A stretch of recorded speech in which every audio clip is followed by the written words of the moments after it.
Welcome to Political Perspectives with the Washington Examiner. If you're watching us on YouTube, please remember to click like and subscribe down below. I'm Jim Antle in for Hugo Gurdon, and I'm joined today by our chief political correspondent, Byron York. Byron, you've done an interview with President Trump, and it came at an interesting time where we might be seeing a breakthrough in the Russia-Ukraine talks. What did the president have to say? Well, I had lunch with the president at the White House on Tuesday, and this was something that had been planned weeks ahead of time, so there was no idea, what would happen on the day of the lunch. As it turned out, he had been on the phone with Vladimir Putin for a couple of hours earlier in the day, got kind of an earlier start to the day than he would actually otherwise choose because of the time difference. But he was actually pretty optimistic. He didn't think that they had solved a lot of problems at that time, but he felt that they had made a start. And I guess the concrete thing was that he said that Putin had agreed to a ceasefire on the issue against infrastructure and energy targets. Now I said, okay, so this is a ceasefire, but only applies to specific targets. He said, well, yeah. And so that's a start. Obviously, it's not the full ceasefire, which Ukraine had agreed to. And as we talked, by the way, he's just finished up talking of having a follow-up call with Zelenskyy. So presumably that was discussed. But he felt that this was a start to things and that it could move along fairly quickly. So at different points, it seems that either Russia or Ukraine has kind of given the president a little bit of trouble in the talks.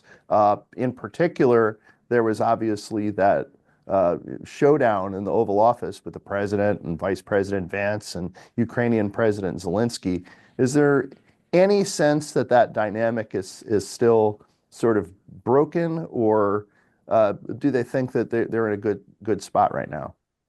Well, we talked about Zelensky and that matter in the Oval Office, and I think that he felt Zelensky had felt somewhat entitled to Mhm. U.S. aid, which of course Joe Biden had kind of thought also. So Donald Trump's not the only president with that impression, and he felt like Zelensky could kind of tell the U.S. what to do, and he concluded that Zelensky is on the learning curve at the moment, and he is figuring out pretty quickly that he can't do that. So, this that ugly scene in the Oval Office a few weeks ago.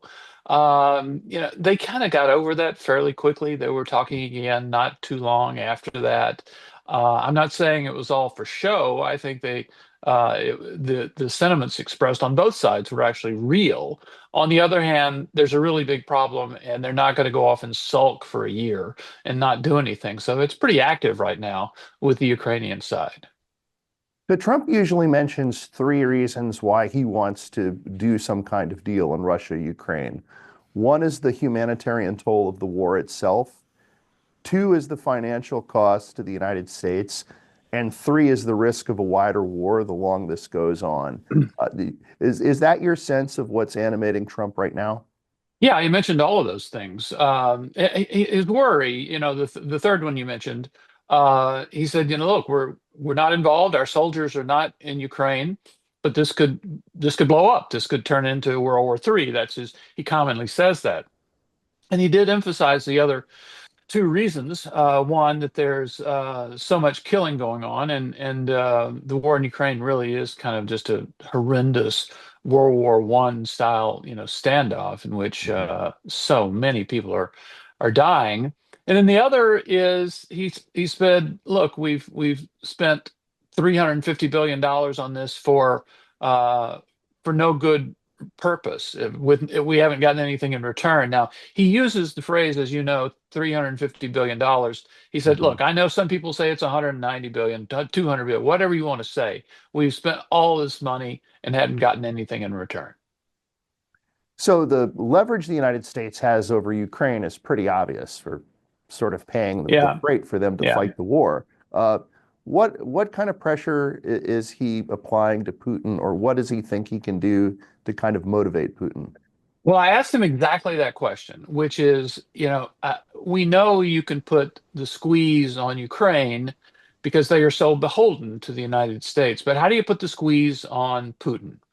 And he said, I don't want to talk about that right now, but let me just say, I think Putin has good reasons to want to do this, to want to end this. That's all he would say. So he would not say, I'm going to do this, this, and this. There were no specifics on how the United States would pressure Putin to do this. We'll leave it there. Thank you, Byron. Thank you, Jim. And thank all of you for joining us at Political Perspectives. Please join us again next week.